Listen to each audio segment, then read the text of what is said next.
Hello students, welcome back to our channel Physics Gallery Asha Binu, and this is your Asha teacher coming with the 6th lecture of our ray optics.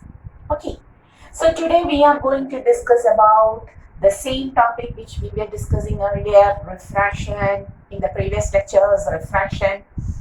But today we are going to discuss about the refraction through a spherical surface of separation. So what was refraction?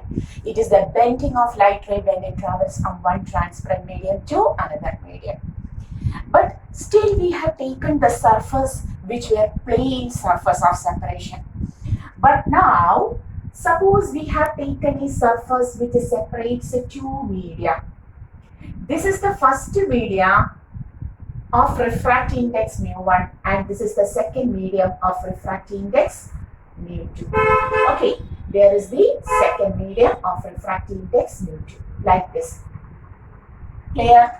And a ray is now coming from the first medium with a speed v1 enters into the second medium through the spherical surface and refraction takes place. And what is the speciality of such a refraction? So our topic is refraction through a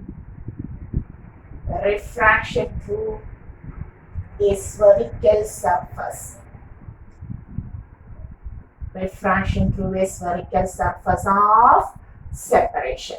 Okay, so what happens to the light ray when it passes through a spherical surface of separation between two transparent media of different optical densities? Okay, clear? So assuming there is a point of I just taken a line, okay, it's just a line which passes through the center of this spherical structure. If we consider the whole spherical structure, it has a center. Suppose this is the center. Okay, therefore we can say this is the radius of curvature R, and so on, everything. Okay, so this is the first medium where the refractive index is taken to be mu1. The first medium where the refractive index is taken to be mu1, and the second medium the refractive index is mu2, and it has a spherical surface of separation. The two media are separated by means of a spherical surface. Okay, suppose a point object is placed. This is our point object O. A point object is placed on the first medium, and one of the ray coming from the point object undergoes a refraction at this surface. Okay, and it bends and moves like this. It bends and moves like this. Clear? And the second ray, I am taking the second ray, this ray, which is normal to the surface, and since I is 0, R is also 0, and both of the rays meet at a point, and that point is taken as the image I of the object. So this is the object O and that is the image I. So we have taken two rays coming from a point object placed in this first medium of refractive index mu1. Okay, the first ray which falls normally I0, R0 goes without any deviation and goes like this. The second ray which passes through the first medium like this falls at here, okay, undergoes a refraction and it meets the first ray. That means this ray, refracted ray at this point, and at the point of meeting, we will get the point image, the image of the point object O. Clear? Okay. And at this point, the normal, this is normal, and extending the normal, it passes through the center of curvature. Always the normal to the spherical surface passes through the center of curvature. Therefore, this is the angle between the incident ray and the normal at the point of incidence. So this is angle I, and this is the angle between the refracted ray and the normal to the surface, that is R. So we are taking this incident ray and refracted ray. Clear? Okay. The angle made by the object is taken as alpha. The angle made by the image is taken as beta, and the angle made by the center of curvature is taken as gamma. Okay, just we are going to take a relation connecting the refractive indices of the two medium with the distance, object to image, everything. Okay, we are going to consider that. So this angle is taken as alpha. Just consider the angle alpha. The image angle is taken as beta, and the angle made with the center of curvature is taken as gamma. Clear? Now, this distance, suppose I am considering this to be P, just like the pole of the mirror, I am taking this to be P. This point to objective distance is U. This point to center of curvature distance is the radius of curvature R. We will take it in red color. Okay, so radius of curvature R, and this point to image distance is taken as V. Objective distance is taken as U, image distance is taken as V, and from the surface to the center of curvature distance is taken as the radius of curvature R. Everything clear? Okay. And when we have taken the sign convention for mirrors, we have studied the direction of ray coming from the object to the mirror or the surface is taken as the positive direction. So this direction becomes positive, and from here to this direction becomes negative. Do you remember? During the sign convention of mirrors, for refraction also, we have to follow the same sign convention that we will discuss in the case of lens. Okay. So the direction of ray coming from the object to the mirror or to the surface of separation, this direction is taken as positive. So we always measure from the point to P. So from point to P to right is taken as positive, and from point to P to left is taken as negative. That means U is negative, minus U. R positive, B positive, because both of them are the right side now. Okay, which is taken as the positive direction. Clear everything? Okay, so hoping all of this figure is not clear to you. Now taking the Snell's law. What was Snell's law? Applying Snell's law, we can write sin I by sin R is equal to refractive index of the second medium by refractive index of the first medium. Snell's law states that sin I by sin R is equal to mu2 1, which is equal to refractive index of the second medium by refractive index of the first medium. Okay. But since I and R are very small, okay, but since I and R are very small, we can take sin I to be I and sin R to be, yes, all of these surfaces are always very thin surface. Okay, so the angle will be also very small. Sin R will be equal to R. Okay, so since I and R are very small, we have to take this assumption. I and R are very small. Sin I can be taken as I and sin R can be taken as R. Now the equation becomes I by R is equal to mu2 by mu1. Mu1 into I is equal to mu2 into R. Equation number 1. Okay, whether this much is clear in the board? Yeah, very good. Okay, we have taken up to the first equation. Now considering the triangles, I am going to consider the triangle. Which triangle? May I take this point to be normal and then taking the triangle O and C.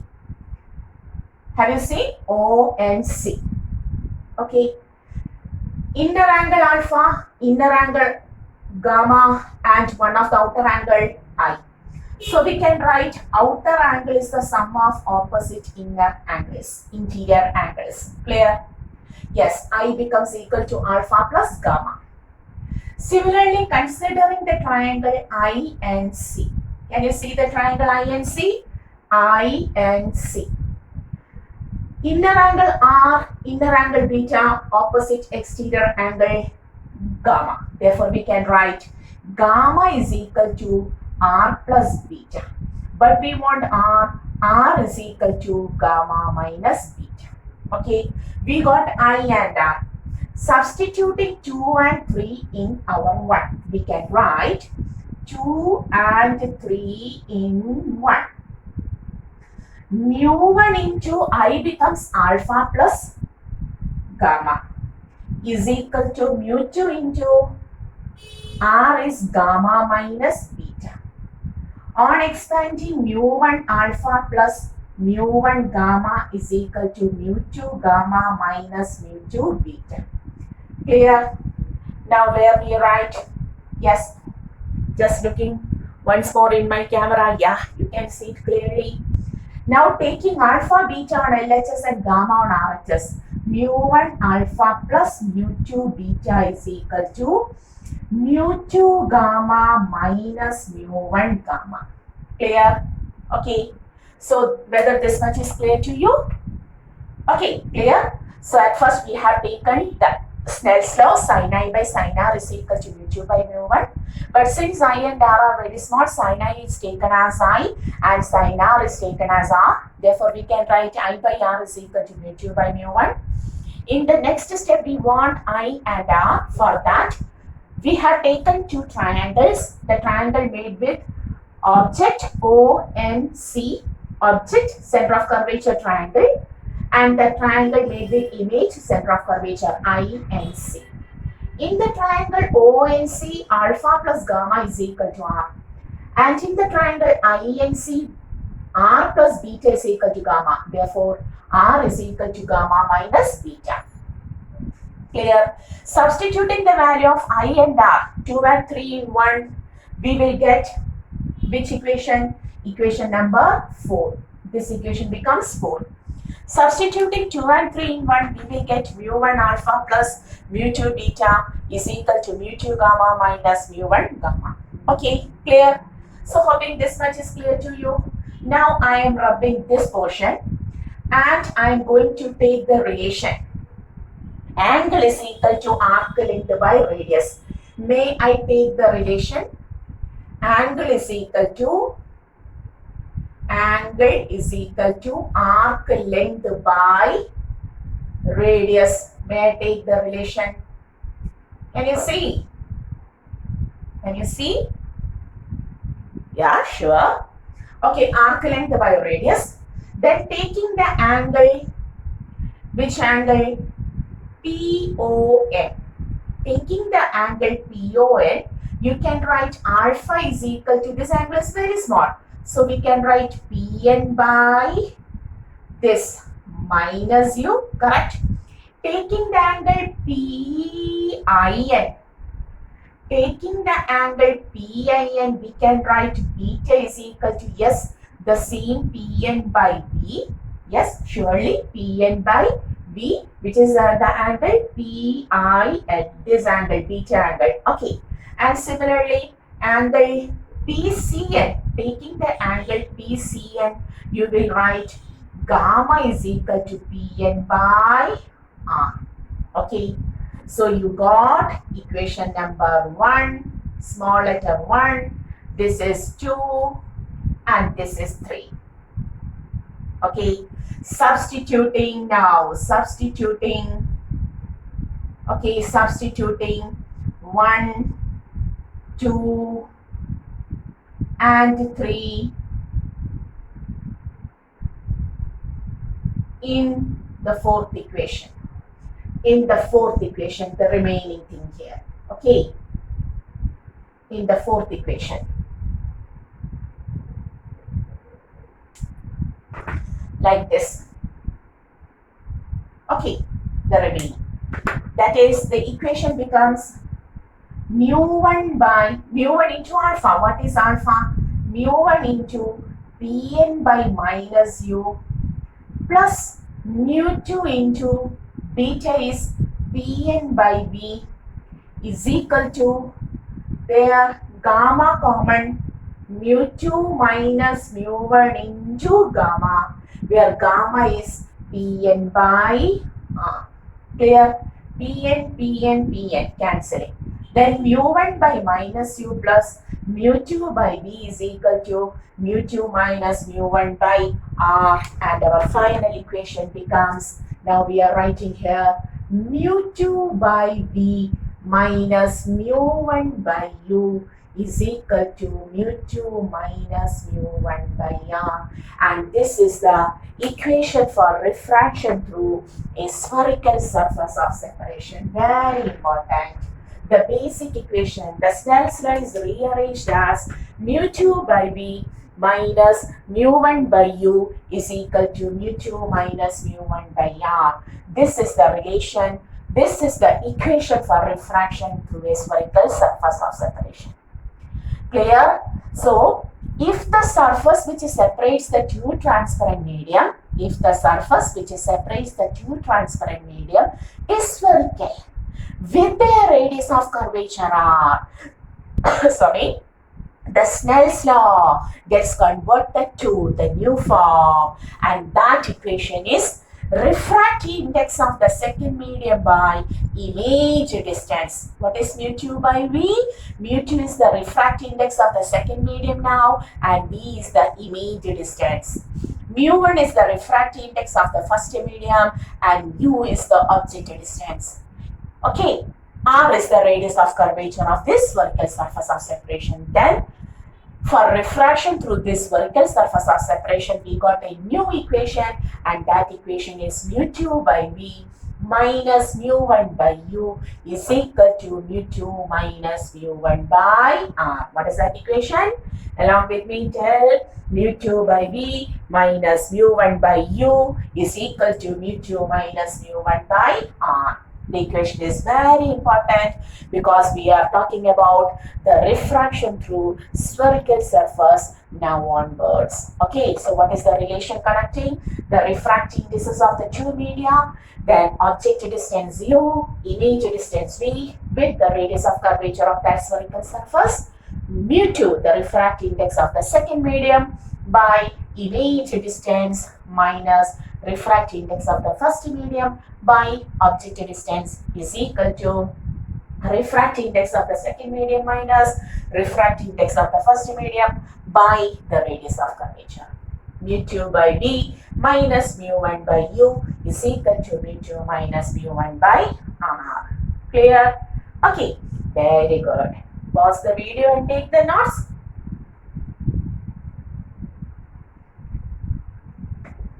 So, hoping you have taken the notes. Very important.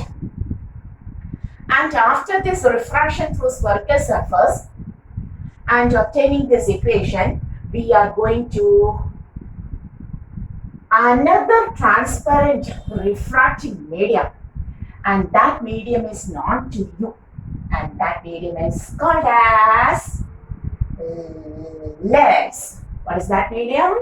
Now we are going to talk about our lens. Okay, this equation is important for lens. Why? Yes, we can say why. So we are going to the new topic, the continuing topic called as the lens. So what is a lens? Yes, it is a transparent medium. Transparent medium. Okay, with two refracting surface. With the two refracting surface. With the two refracting surface, at least one of which must be spherical. So, spherical surface. So, what is a lens? What is a lens? It is a transparent medium. Lens is a transparent medium through which light can pass. Okay. But that transparent medium must have two surfaces of refraction. Two refracting surface. When light passes through lens, two refraction must have to take place. Two refracting surface. And the must condition is one of the surface, refracting surface must be spherical. At least one of the refracting surface must be spherical. That is the condition. Okay, so what is a lens? It is a transparent medium with two refracting surface with at least one of the surface spherical. Okay, clear? That is that equation mu2 by v minus mu1 by u is equal to mu2 minus mu1 by r is valid for lens. Clear? Okay. And commonly we know there are two types of lens. Yes, the first type of lens is this, and the second type of lens we commonly taken is this. Okay. And all of us know this is a biconvex lens and this is a biconcave lens. Okay, this is a biconvex lens and this is a biconcave lens where we will write here. Okay, so biconvex lens and biconcave lens. Yes, all of us know there are two types of lens. And the speciality is that for a convex lens, the middle region will be thick. The edges will be thin edges. This is the biconvex lens. Moreover, the lens will be converging in nature, converging lens. And what is the speciality of biconcave lens? Its middle region will be thin. Its middle will be thin, whereas the edges will be thick than the middle region. Then such a lens becomes diverging in nature, and such a lens becomes diverging in nature. So biconvex lens is always converging lens and biconcave lens is always diverging lens. Clear? A lens which is thick at its middle and thin at edges becomes converging convex lens. A lens which is thin at its middle and thick at its edges becomes diverging biconcave lens. Okay, these are the two common type of lens which we have to discuss. But there are some other lens also. This is also a lens. This is also a lens. Okay. So which type of lens is this? Now, one of the surface is spherical, so it is lens. Here also one surface is spherical, so lens. But here, what is the speciality? Tell me, what is the speciality at the middle portion? Thick. Then it becomes convex lens. But since one side is plain, it is called as a plano-convex lens. Okay, this is called as plano-convex lens. Whereas what about this? Here the middle region is thin and the outer ends are thick. That means we can see this as a plano-concave lens. Okay, plano-convex lens, plano-concave lens. If so, can you say which type of lens is this? Convex or concave? Convex or concave? What is the speciality at the middle region? Yes, the middle region is thicker than the end region. So surely it is converging in nature. It is a convex lens. But that means this side is convex. But on looking, it seems to be concave. It seems to be concave in nature, cave-like. So it seems to be concave, but it is thickened at the middle region. Its nature is converging, so it is biconvex. And so it is convex lens itself. So its name becomes concavo. Yes, it seems to be concave, but it is convex lens. Converging nature, it shows converging nature, so it is convex lens. Clear? Okay. If so, can you say which type of lens this is?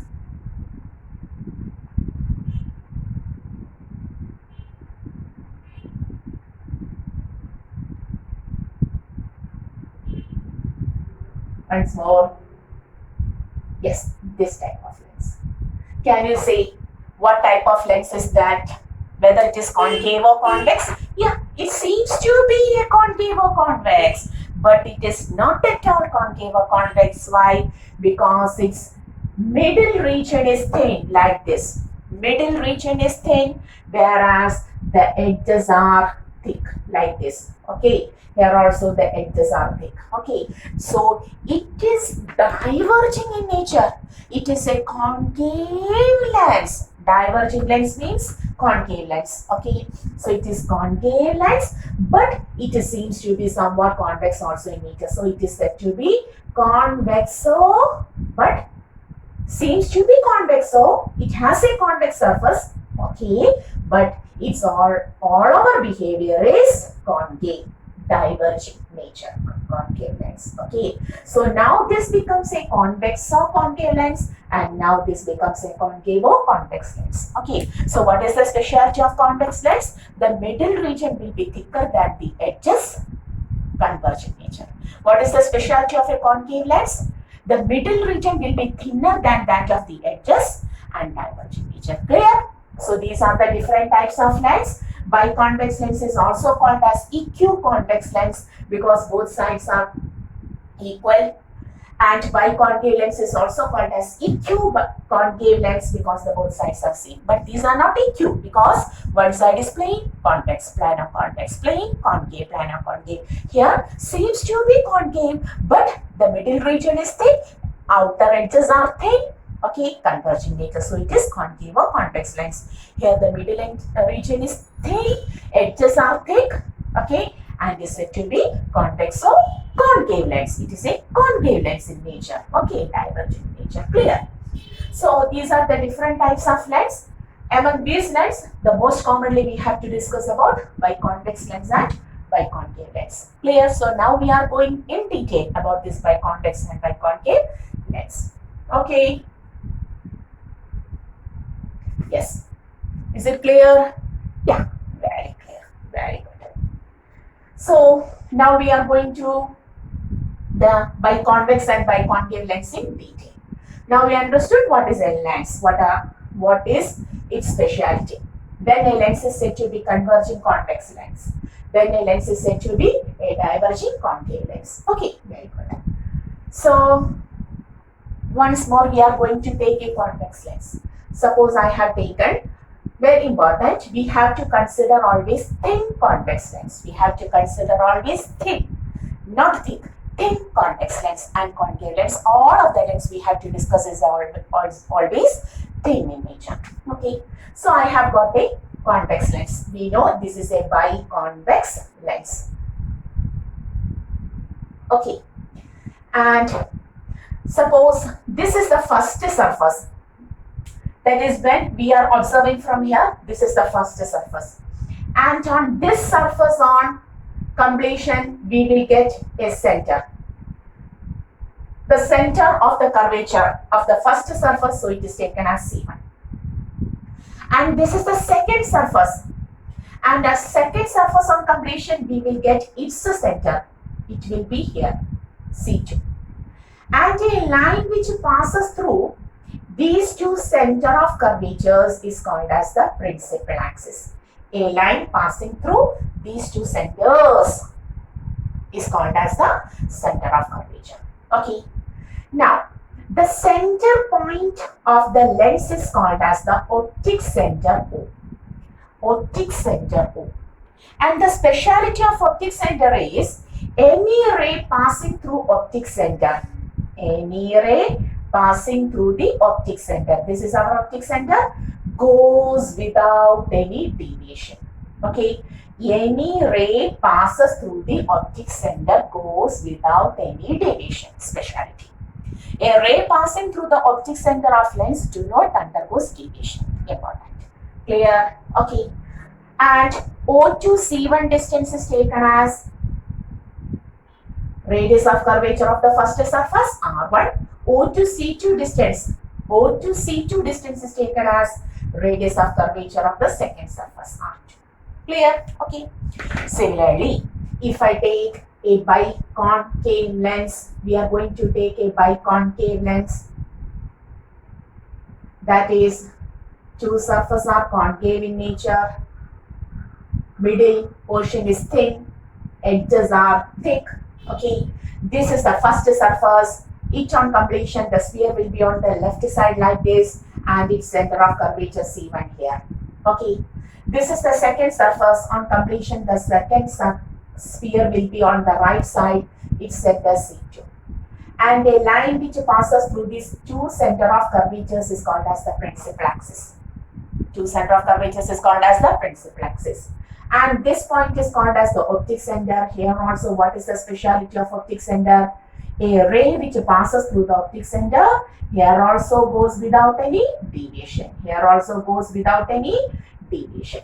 Okay, so optic center is that point in the lens through which a ray of light when passes goes without any deviation. You may write, if you want a definition for optic center, you may write optic center is the point inside the lens, okay, point inside the lens through which a ray passes without any deviation, undeviated. Clear? Okay. So now we know what is a convex lens and a concave lens, its specialities, everything. And suppose two rays which are parallel to the principal axis after refraction meets at a point on the principal, converges by convex lens and meets at a point on the principal axis, and that point is called as the principal focus. That point is called as the principal focus. Here the rays which are parallel to the principal axis undergoes divergence after refraction and moves like this. They never meet, but on extending backside they appears to come from a point on the principal axis, and that point is called as the principal focus. That is, here converges to a point on the principal axis, and that point is called as the principal focus of the biconvex lens. And here it diverges from a point, it appears to be diverging from a point on the principal axis, and that point is taken as the principal focus for a biconcave lens. Clear?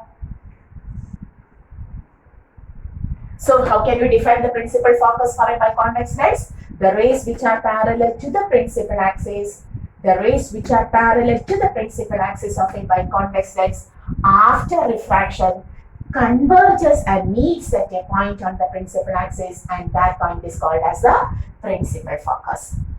The rays which are parallel to the principal axis of a biconcave lens after refraction appears to be coming from a point on the principal axis, and that point is taken as the correct principal focus of the biconcave lens. Clear? Okay, clear? Yes. So, biconcave and biconvex lens, both of them have the what principle? Okay. So, once more, we are going to take a biconvex lens. This is the principal axis, optic center. Here there is C1 and here there is C2. We know that. Okay. And suppose this is the position of our focus F.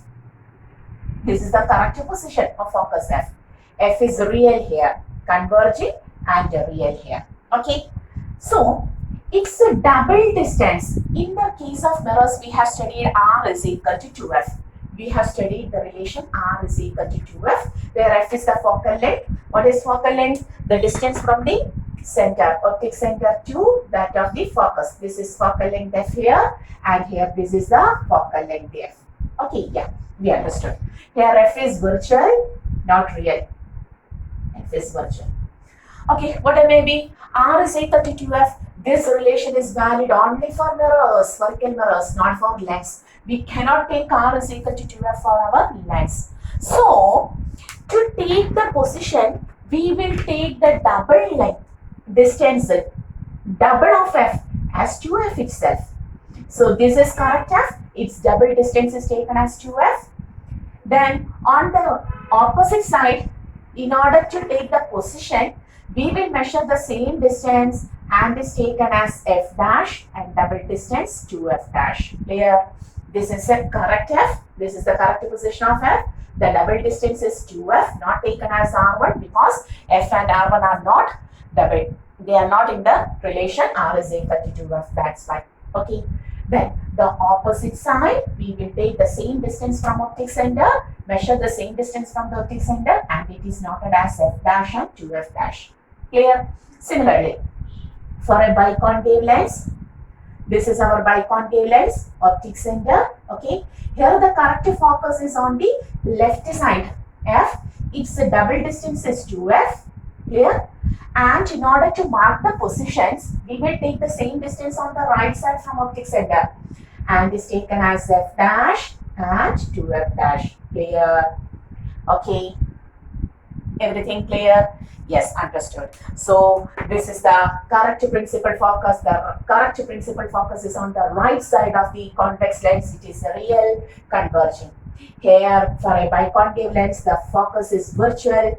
It is on the left side. Okay, it is on the left side. The same distance is measured in the opposite side and is taken as f dash and 2f dash. Clear? Okay.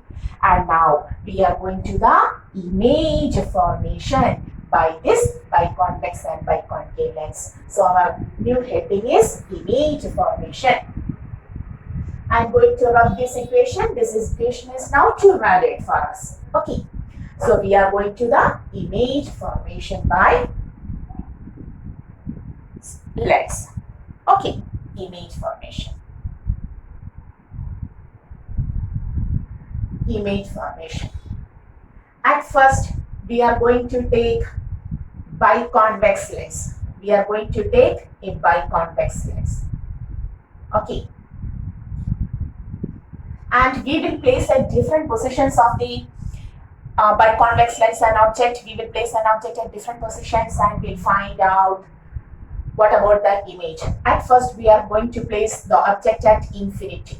Our object is at infinity. Okay, so this is our convex lens. Convex lens, optic center. This is the correct f, 2f, double distance, f dash and 2f dash. The object is at infinity. If the object is at infinity, what is the speciality? All of the rays coming from that object will be parallel, and parallel rays after refraction, what happens? Meets at the principal focus. They meet at the principal focus. Okay, so the image is obtained. Where the image will be obtained? The image is found at image at principal focus, real image, inverted image. Real will be always inverted, and point-sized image. Yes, the image is obtained on a point, so the image is taken as point-sized image. Clear? In the second case, we are going to place beyond 2f dash like this.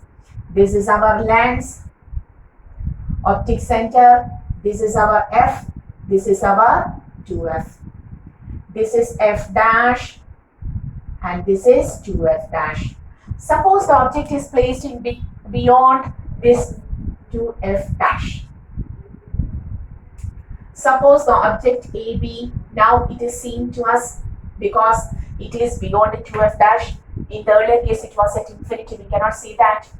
The first ray which is parallel to the principal axis after refraction passes through principal focus. Okay. The second ray which passes through the optic center goes without any deviation, and the two rays will meet at a point between f and 2f. So now the image is formed. If the object is placed beyond the 2f, image will be obtained. Image between f and 2f. Okay, real, inverted, and the size is not point-sized. It is developed, but smaller than the object, small-sized image. Here the image was point-sized. There the image becomes small-sized. Okay, so which is the third position? In the second case, we have placed it beyond 2f dash.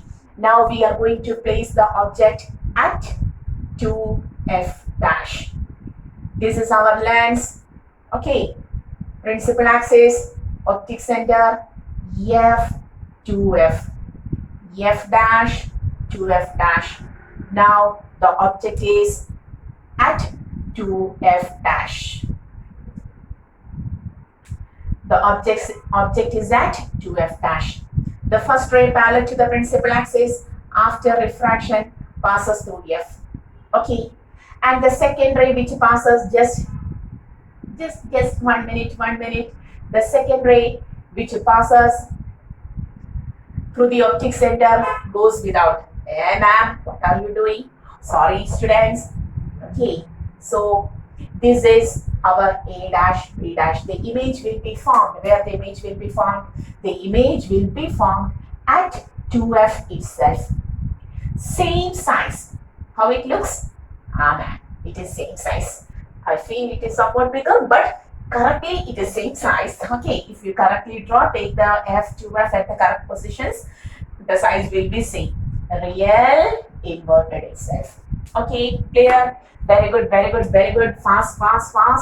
And the fourth one, now we are going to place our object where we are going to place our object between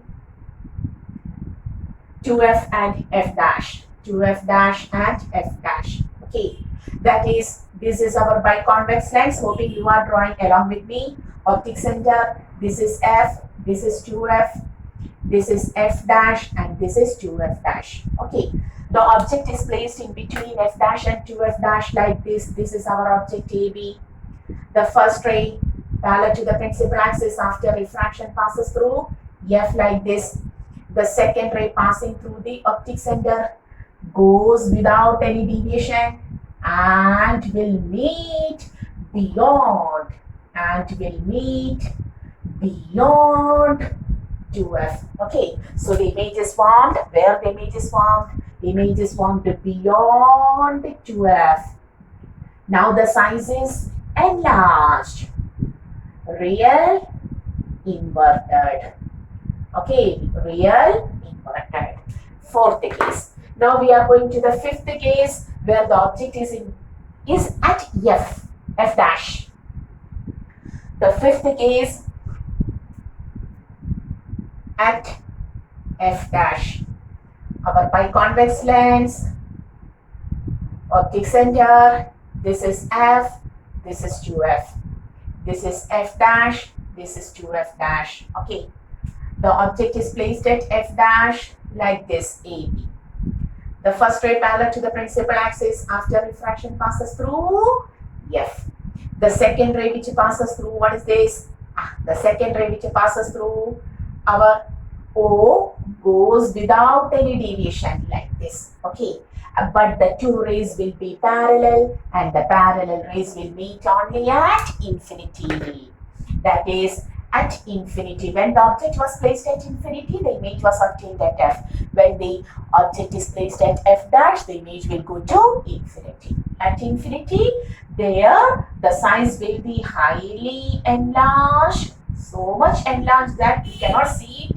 So much enlarged, will meet real inverted. Okay, and which is the last position? Yes, the only position is between F dash and O. Now we are going to the sixth position between F dash and O. Okay, that is our biconvex lens. This is our optic center. This is our F. This is our 2F. This is our F dash. This is our 2F dash. And where the object is now placed, now the object is between F dash and O like this, AB. Okay, the first ray parallel to the principal axis after refraction passes through F. The second ray passing through optic center goes without any deviation. Whether these two rays converges? Never. They are diverging rays, and these rays on extending backside, we will get an image like this. This is our image, A dash, B dash. For the first time, image obtained on the same side of object.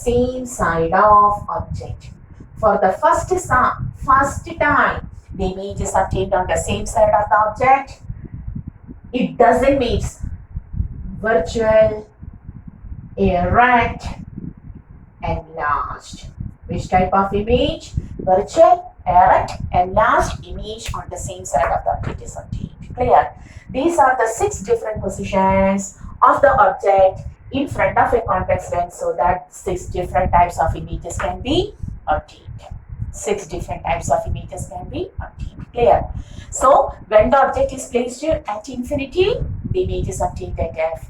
When the object is placed beyond 2f dash, the image is formed between f and 2f. When the object is placed at 2f dash, the image is obtained at 2f. When the object is placed between 2f dash and f dash, the image will be formed beyond 2f.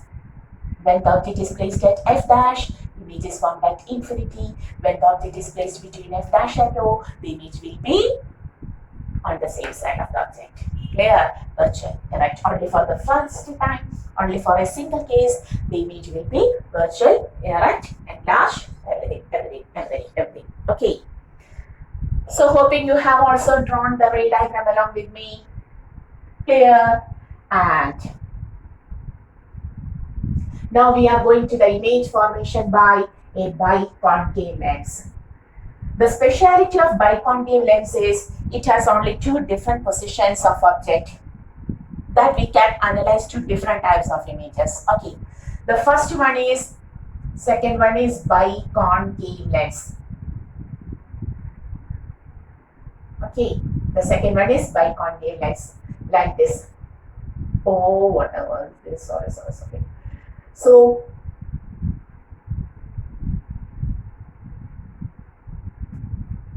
okay, optic center. Here, this is the correct f. This is 2f. This is the same distance on opposite side, f dash and 2f dash. Once more, a concave lens, thin at middle, thick at edges. Optic center, f, 2f, f dash, 2f dash. Okay, clear? Only for 2 different positions. That is, first one at object at infinity. Object at infinity. Second one, object in front of the lens. Object in front of lens. Anywhere. Maybe beyond 2f, at 2f, between f and 2f, at f, or between f and o, whatever may be the position of object. If it is seen, it is viewed, then object in front of the lens anywhere. The first case, the rays are parallel because the object is at infinity. The parallel rays will diverge in such a way that it will comes to, or it will appears to coming from our f. Okay, clear? The rays will be diverging, and the rays, that diverging rays meet at a point. So the image at f. Image at f. Point sized. Point sized. Then virtual. You're right. Virtual will be always erect image. Okay. Now suppose the object is in front of the lens. We can see the object like this. The first ray parallel to the principal axis after refraction diverges like this. The second ray passing through the optic center, the second ray passing through the optic center, okay, moves like this. Clear? That means these 2 rays, whether they converge something? Never. So you have to bring back the rays. On coming back, it will be like this, and here it on extending back will be like this. Okay, that means like this. So the image is formed in between. Always the image is formed in between O and F. Image always in between F and O. Always small sized. Always virtual, always erect. Okay, only for 2 different positions of the object we can take 2 different types of image. The first one, the object at infinity, and the second one, object in front of the lens anywhere. Okay, the image will be virtual, erect, small sized, and formed between F and O. Clear? Okay, so we have completed the image formation by both concave and convex lens. Important. Okay.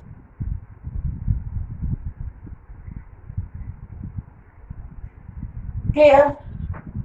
Hoping you understood well. Already you have studied all these topics in your 10th also. Now we are going to the sign convention. Sign convention. Just like in our spherical mirrors, here also different types of images are obtained. Okay, both real, virtual, small and large, same side, opposite side. Okay, converging, diverging, everything is obtained. So here also different types of images are obtained. So we have to specify these different types of images by providing certain sign convention. The rules for the sign convention are same as that of our spherical mirrors. Okay, that is, here also their pole was taken as the origin. Here optic center is taken as the origin. You have to write optic center is taken as origin. That is, all distance must be measured from. All distance must be measured from.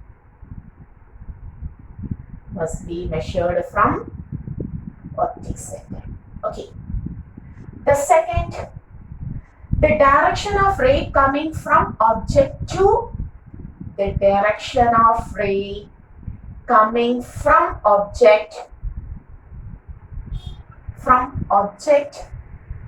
lens is taken as positive.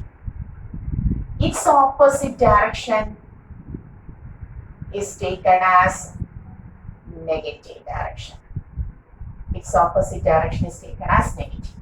The direction of ray coming from object to the lens is taken as positive. Its opposite direction is taken as negative.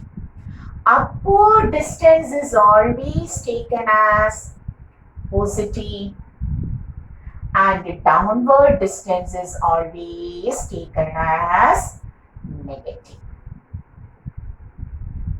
Upward, from the principal axis, upward distance is always taken as positive, downward distance is always taken as negative, but you have to measure all of them from the optic center. Okay, that is for biconcave lens. Suppose we have taken a biconcave lens.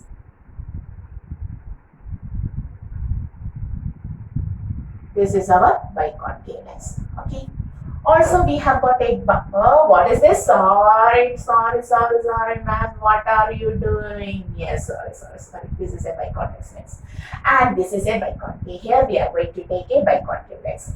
Sorry, dear students. Okay. So this is our biconcave lens. Clear? Okay.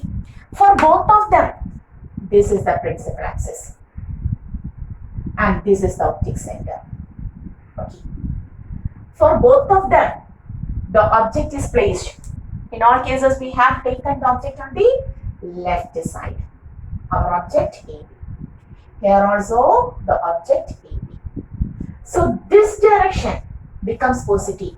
The direction of ray coming from the object to the lens is taken as positive. The direction of ray coming from the object to the lens, this direction is taken as positive. That means O to this distance is positive. Opposite direction, negative. Upward is always positive. Downward is always negative. Clear? Similarly, here to this object to lens, that is, distance is measured from the optic center. Positive, negative, upward, positive, downward, negative. Okay, clear? Okay, now you have to give me the sign conventions for each and every terms. R1 for biconvex lens. This is the first surface. Here is C1, here is R1. R1 is positive. Clear? R2, this is the second surface. This is the second surface. C2, R2. R2 negative.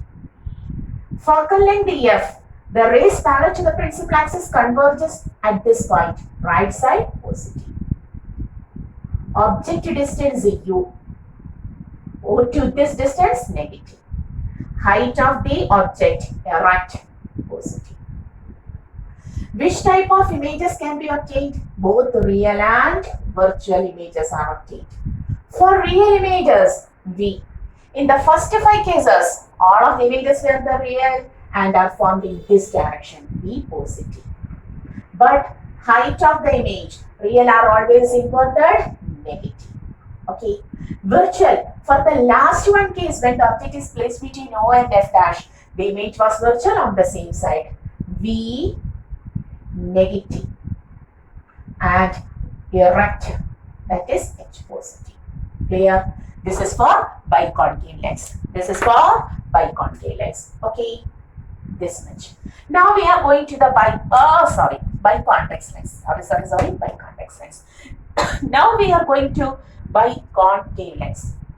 This is the first surface, C1, R1. R1 is positive. Second surface, C2, R2. R2 is, C1, R1. R1 is negative. This is the second surface, C2, R2, positive. Focal length, diverging rays comes back to this position, negative. Object distance U, negative. Height of the object, positive, erect. And which type of image? Always virtual. So always the image is between O and F or at F. Okay. So V is always negative. And F, what about height of the image? Height of the image is virtual, erect, positive. Clear? Here, both real and virtual images are obtained, so you have to specify the cases, but there only virtual images are obtained. Okay, so always V is which negative and HI, height of the image, is positive. Okay, clear? So we have taken the sign convention also. Sign convention is very important for numericals. Okay, clear? So now we know what is a sign convention. And after that, we are going to the formula of the lens. Not a lens formula, but we have to go to another formula called as LENSMAKERS formula. LENSMAKERS formula, very important. The formula used by the LENSMAKERS. Okay. LENSMAKERS formula, very important formula. So, may I start? Yeah, why not? You always start. You have to bother. Okay. Do you remember the equation which we started today? Mu2 by V minus mu1 by U is equal to mu2 minus mu1 by R. Yes, we had taken a spherical surface of separation, the first topic of this today's lecture. We have taken a spherical surface of separation. Okay, here it was mu1 and here it was mu2. Okay, a point object was placed like this. For the first ray passing like this and the second ray passing like this, falls and meets at this position, image is obtained. On taking the normal at this point, okay, you got, you got the angular, center of curvature, everything, okay. And this region is mu1, this is U. You have taken this minus U there, and this was V, and there was radius of curvature also. Okay, that was that equation. Today we have taken that equation, derived that equation. Clear? And suppose we have taken a lens, not a single surface. This was ABC surface, and mu2 is inside it. This is mu1 itself. What happened? If we have taken a lens with the two refracting surface, that first refracting surface, what happens? That happens here, very good. ABC, so this side, ABC, its radius of curvature is R1. ADC, its radius of curvature is R2 here. Okay. If there were no second spherical surface ABC, the image will form that eye. But now, these rays do not pass like this. What happens to this ray? The ray which were moving to eye, the rays which were moving to eye gets deviated by the second refracting surface, and the final image is obtained at this point. The final image is provided by the second surface ABC, and this surface now act as, or this point act as I1. Once more. We are talking about the lens having two spherical surface ABC, ADC. Okay. At ABC, one refraction takes place from air to lens. At ADC, second refraction takes place from lens to air. For the first surface ABC, mu1 is the first medium, mu2 is the second medium. O is the object, I1 is the image. But for the second surface ADC, the rays which were moving towards I1 got deviated by ADC, and final image is obtained at I. That means I1 is not formed. I1 acts as a virtual object for ADC. The rays which were moving towards I1 gets deviated towards I. Okay, that means I1 acts as the virtual image for ADC. Clear? Clear? That is two refractions takes place here. Have to write at ABC surface. Okay. We are going to provide that equation where mu2 refers the refractive index of second medium, V refers the image distance, mu1 refers the refractive index of first medium, and U refers the object distance. R refers the radius of curvature. Now one more change. I1 distance is V1 now, and I distance is V now. Clear? Clear? We are going to provide this equation for ADC. Mu2, that is refractive index of the second medium. For ABC, mu2 is the second medium. Yes, mu2 by its image is formed at I1. If there were no ADC, the image will be formed at I1. So the distance is V1. Minus, this minus for minus U. Okay, so minus the first medium, mu1 by object distance. This minus is put in here. Already we have taken that minus in the earlier case. Is equal to mu2 minus mu1 by the radius of curvature of ABC. ABC R1. Equation number 1. Understood? Similarly, providing the same equation for ADC, we are providing this equation for ABC and ADC. For ADC, mu2 is the first medium, mu1 is the second medium. I1 is the virtual object, I is the image formed. Clear? So, refractive index of the second medium for ADC, second medium is mu1. mu1 by image distance.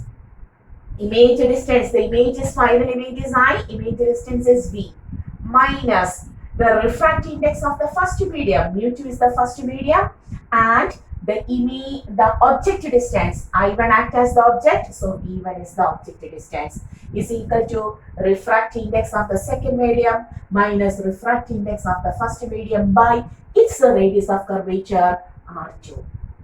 Understood? Do you understood this equation, whether it is clear? Please analyze, please analyze. Have to analyze it. Very important, very important. So for ABC, mu1 is the first refracting surface, mu2 is the second refracting surface. Okay. O is the object and I1 is the image. So image distance is V1. But for ADC, the rays which are moving towards I1 is refracted by ADC and the final image is obtained at I. So I1 acts as virtual object for ADC and the image obtained is, final image obtained is I. Clear? So for ABC, we can write mu2 by V1, okay, minus mu1 by U is equal to mu2 minus mu1 by R1. And for ADC, this is object, this is image. This is the first medium, this is the second medium. Refractive index of the second medium, mu1 ADC, mu2 is the first medium, mu1 is the second medium, V1 is the object distance and V is the image distance. So you have to write refractive index of the second medium, mu1 by image distance V minus refractive index of the first medium, mu2 by object distance. I1 act as the virtual object for ADC. V1 is equal to refractive index of the second medium mu1 minus refractive index of the first medium mu2 by its radius of curvature r2. Okay, understood? Understood? Now it becomes perfect. Simple. Now taking 1 plus 2. We are going to take 1 plus 2. That is mu2 by v1 minus mu1 by u plus mu1 by v minus mu2 by v1 is equal to mu2 minus mu1 by r1. And this equation, may I take this as minus of mu2 minus mu1 by r2? Okay, why not? This is taken as minus mu2 minus mu1. Clear? Minus of minus plus mu1 minus mu2. Now, so that on adding we will get minus mu2 minus mu1 by r2. Now, what happens? Mu2 by v1 minus mu2 by v1. Then here it is mu1 by v minus mu1 by u is equal to mu2 minus mu1 common 1 by r1 minus 1 by r2. Clear? Okay. The remaining mu1 common and on dividing we will get 1 by v minus 1 by u is equal to mu2 minus mu1 by mu1 into 1 by r1 minus 1 by r2. Okay, clear? Now, if the object is at infinity, the image is obtained at f. Do you remember? If the object is at infinity, yeah, we have studied. If the object is at infinity, the image is obtained at f. Then we can write 1 by f is equal to, okay, 1 by v minus 1 by u becomes 1 by f, which is called as Lenz formula. Yeah, we have to discuss that. We will discuss that. We will derive it separately. Okay. But now we are going to write this equation 1 by v minus 1 by u as 1 by f, from which concept we know that when the object is placed at infinity, 1 by infinity means 0. 1 by infinity means 0. Then v becomes f. So u infinity vf. 1 by f is equal to, you can write the equation as mu2 by mu1 minus 1 into 1 by r1 minus 1 by r2. Clear? Okay. That is, providing this equation to both surfaces, we will get a new equation. Very important. 1 by f is equal to mu2 by mu1. You may write it as mu2 1 also. Okay. So I am writing it as mu2 by mu1 itself in order to solve the numericals also, into 1 by r1 minus 1 by r2. Very, very, very important formula called as Lensmaker's formula. This formula is called as Lensmaker's formula. Very important, Lensmaker's formula. Okay, so providing the equation mu2 by v minus mu1 by u is equal to mu2 minus mu1 by r for the both surface ABC and ADC, we get an equation which gives the relation between the focal length of the lens, the refractive indices of the medium and that of the lens. Mu1 is the refractive index of the medium.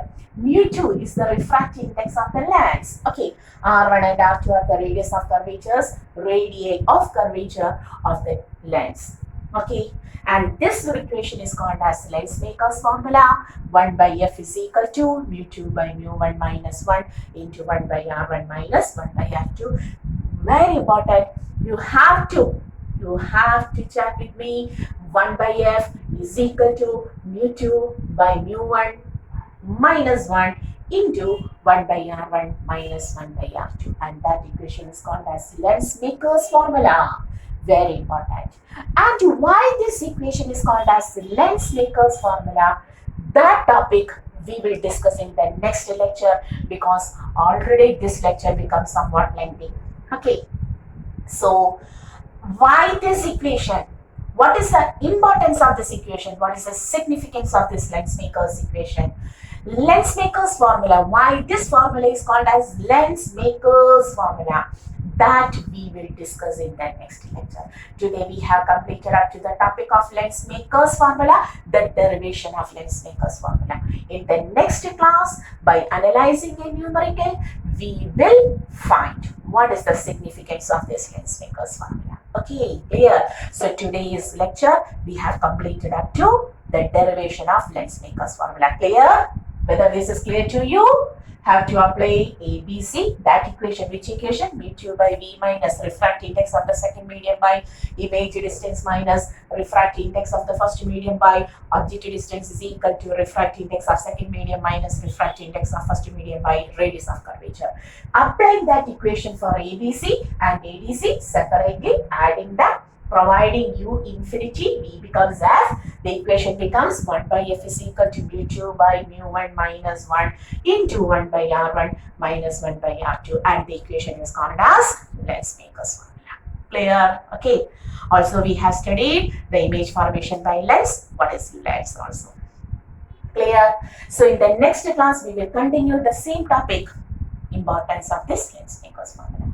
So till that, okay, bye bye, see you. Hoping all of you are studying very well. Okay, and this is our channel, Physics Gallery, as we know. See you in the next class.